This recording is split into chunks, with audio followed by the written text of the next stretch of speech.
আজ সন্ধেবেলা বাড়িতেই ছিলাম, খুব খিদে পাচ্ছিল, কিন্তু এত ল্যাট লাগছিল যে বাইরে বেরোতেই ইচ্ছা করছিল না। তারপর ফ্রিজ খুলতেই দেখি খাবার রেডি। আগের দিন মেয়ে অমর থেকে নিয়েছিলাম, মাথা থেকেই বেরিয়ে গেছে। তারপর মাকে বললাম যে মা একটু গরম করে দাও না। মা তো আমাকে অনেক বকাবকি করলো, কিন্তু তারপর মাই করে দিল গরম। আচ্ছা, তোমরা কেউ খাবারের নাম মুখস্থ রাখো?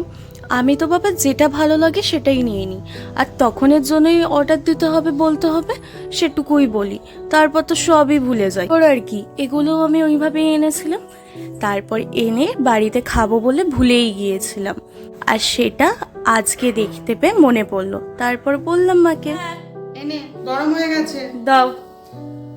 বলছি সস দেবো একটু?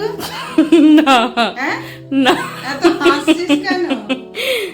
কে নে যা। ধন্যবাদ এত চেঁচামেচির পরে গরম করে দেওয়ার জন্য।